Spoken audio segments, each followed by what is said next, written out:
जय हिंद दोस्तों, मैं आपका दोस्त शुभम गिरी आप सभी लोगों का हार्दिक स्वागत करता हूं अपने YouTube channel study with Shubham Giri में। आज के दोस्तों हम शानदार वीडियो लेकर के आए हैं और इसमें हम चर्चा करने वाले हैं नेहरू रिपोर्ट पर। बहुत बार एग्जाम में पूछा है कि दोस्तों नेहरू रिपोर्ट क्या थी और इसका भारतीय स्वतंत्रता आंदोलन के संदर्भ में क्या महत्व है। तो चलिए दोस्तों, पहले तो इसके बारे में हम आपको थोड़ा पृष्ठभूमि के विषय में बताते हैं और उसके बाद आपको क्वेश्चन पर हम लाएंगे।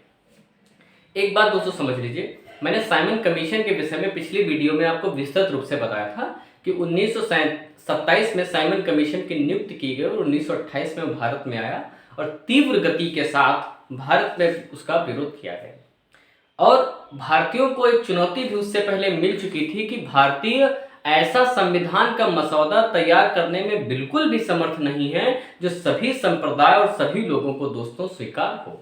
तो आइए दोस्तों, आज की वीडियो के विषय में आपको थोड़ा सा हम बताते हैं। सबसे पहले दोस्तों आप ये समझ लीजिए कि नेहरू रिपोर्ट आई कब। तो नेहरू रिपोर्ट दोस्तों आई थी अगस्त 1928 में, ठीक है। यानी जब साइमन कमीशन भारत आ गया और उसके परिणत के रूप में तीव्र गति से विरोध हुआ, तो उसके बाद पंडित मोतीलाल नेहरू ने जो रिपोर्ट प्रस्तुत की उसे ही दोस्तों नेहरू रिपोर्ट कहा जाता है। एग्जाम में पूछता है कि इसका अध्यक्ष कौन था दोस्तों, तो याद रखिएगा नेहरू रिपोर्ट के जो अध्यक्ष थे वो पंडित मोतीलाल नेहरू इसके अध्यक्ष थे, जो पंडित जवाहरलाल नेहरू के पिताजी थे, ठीक है। इसके अतिरिक्त भी दोस्तों इसमें 8 अन्य सदस्य थे, ठीक है। टोटल 9 सदस्य थे, जिसमें से 2 मुसलमान थे और 7 आपके हिंदू थे, ठीक है। अब देखिएगा 8 अन्य सदस्यों में कौन है। तो पहला नाम दोस्तों जरूर याद रखिएगा, पंडित मोतीलाल नेहरू। ये इसलिए इंपॉर्टेंट है क्योंकि पंडित मोतीलाल नेहरू इसके सचिव थे, इस कमेटी के जो सचिव थे वो पंडित मोतीलाल नेहरू थे, ठीक है। दूसरे सदस्य आप जानते हैं, आपके बहुत ही क्रांतिकारी नेता सुभाष चंद्र बोस और अली इमाम, ये एक मुस्लिम व्यक्ति थे, ठीक है, मुस्लिम सदस्य थे। और तेज बहादुर सप्रू, इनका भी नाम आप सुनते हैं। मंगल सिंह का भी नाम आप जरूर सुने होंगे। MS अड़े, GR प्रधान और शोएब कुरैशी, ये 8 अन्य सदस्य थे दोस्तों अध्यक्ष के अतिरिक्त, यानी टोटल 9 सदस्य थे। एक बात आप और समझिएगा, एग्जाम में पूछा था कि नेहरू रिपोर्ट में कौन से 2 सदस्य मुस्लिम थे, तो 2 नाम याद रखिएगा दोस्तों, अली इमाम और शोएब कुरैशी। ये 2 ऐसे व्यक्ति थे जो दोस्तों आपके मुस्लिम सदस्य थे, ठीक है। देखिए दोस्तों, साइमन कमीशन 1928 में आया, तीव्र गति से विरोध हुआ, ये सारी चीजें चल रही थी, मगर 1925 में ही भारतीयों को चुनौती मिल गई थी कि कौन सी चुनौती मिली थी और इनका नाम क्या था। 1925 में जो भारत के सचिव थे इनका नाम था लॉर्ड बर्किनहेड।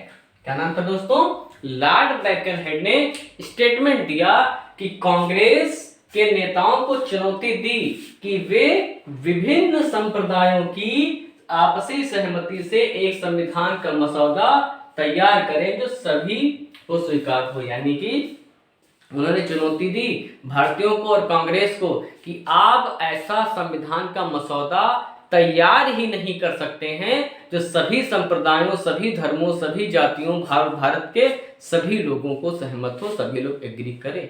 और बर्किनहेड बिल्कुल अध्ययन कर चुका था भारतीय राजनीति का, उसे बिल्कुल पता था यहाँ क्या चल रहा है और उसका अंदाजा काफी हद तक दोस्तों सही भी था, क्योंकि जो नेहरू रिपोर्ट प्रस्तुत हुई वह ऐसा मसौदा तैयार करने में विफल रही जो सभी लोगों को स्वीकार हो। सबसे पहले तो मुस्लिम लीग ही खड़ी हो गई, मोहम्मद अली जिन्ना ही खड़े हो गए कि हम आपके इस मसौदे को स्वीकार नहीं करते हैं। दोस्तों आगे बढ़ते हैं। भारतीय नेताओं ने भाई चुनौती स्वीकार कर ली, है ना, कि हम ऐसा मसौदा तैयार करेंगे संविधान का कि वह सभी संप्रदाय के लोगों को स्वीकार होगा।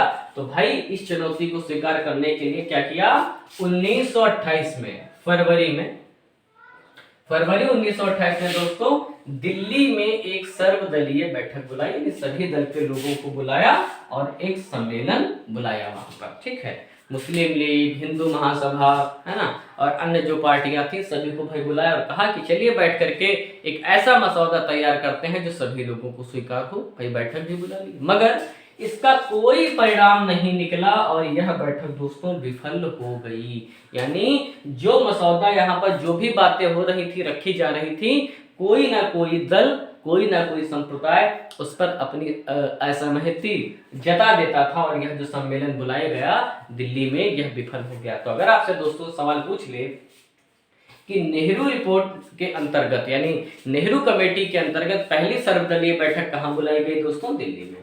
ठीक है भाई, पहली कोशिश विफल रही तो नेहरू जी ने सोचा चलो भाई एक कोशिश और कर लेते हैं, और दूसरी बार उन्होंने जो दूसरी बैठक बुलाई, दूसरा सम्मेलन बुलाया दोस्तों, वो कहाँ बुलाया? वो उन्होंने बैठक बुलाई मुंबई में। ठीक है, और इसका जो प्रारूप था उन्होंने इसमें कुछ बातों को लेकर के सहमति बनी और अगस्त 1928 में नेहरू रिपोर्ट प्रस्तुत की गई कुछ बातों को लेकर के, मगर इसके भी प्रावधान जो थे वो सभी संप्रदायों, सभी दलों, सभी लोगों को दोस्तों स्वीकार नहीं था।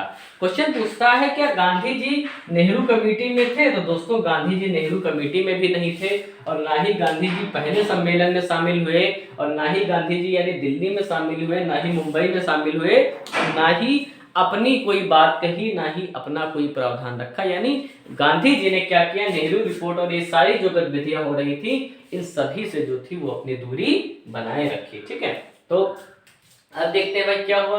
तो नेहरू रिपोर्ट में जो प्रावधान रखा गया और इसका विरोध भी किया गया, इन्होंने पूर्ण स्वतंत्रता की मांग ही नहीं की। इन्होंने जो प्रावधान रखा, कहा हम पूर्ण स्वतंत्रता हमें नहीं चाहिए, हमें क्या चाहिए? आंशिक स्वतंत्रता चाहिए। अर्ध स्वतंत्रता की बात की कि सब कुछ आपका रहेगा, हमें आंतरिक स्वतंत्रता दीजिए, आंशिक स्वतंत्रता दे दीजिए। तो इस बात को लेकर के भी हमारे तत्कालीन क्रांतिकारी नेता नेहरू रिपोर्ट की इन समीक्षाओं से दोस्तों सहमत नहीं थे।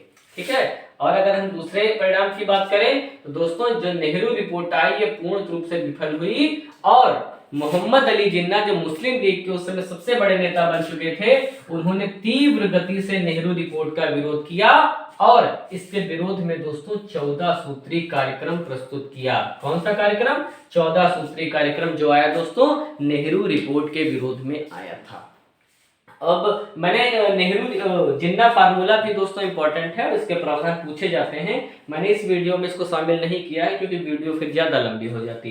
तो इसके बाद जो मैं कल वीडियो में आपको मॉर्निंग में दोस्तों दूंगा वो मैं आपको दूंगा जिन्ना फार्मूला पे कि जो जिन्ना ने मांगे की अपना 14 सूत्री मांगे की वो क्या थी और क्या प्रावधान था। तो दोस्तों आज की वीडियो कैसी लगी आप सभी लोग कमेंट बॉक्स में करके जरूर बताइएगा, और अच्छी लगी हो तो भाई वीडियो को लाइक और शेयर करना बिल्कुल ना भूले। और सबसे अंत में मैं यही कहना चाहूँगा कि अगर अभी तक हमारे चैनल को आपने सब्सक्राइब नहीं किया है तो प्लीज़ आप जरूर सब्सक्राइब करें और हमारे परिवार का हिस्सा बने। ठीक है दोस्तों, आप हमारे साथ लाइव क्लास में भी शाम को 7:30 बजे जुड़ सकते हैं। ठीक है, और अगली वीडियो हम कल सुबह आपको देंगे और लाइव क्लास में 7:30 बजे आपसे हम जुड़ेंगे। तो चलिए दोस्तों इन्हीं शब्दों के साथ मैं अपनी वाणी को विराम देता हूँ। मेरे साथ बोलिए दोस्तों, जय हिंद, जय भारत, विश्व गुरु एक दिन बनेगा भारत।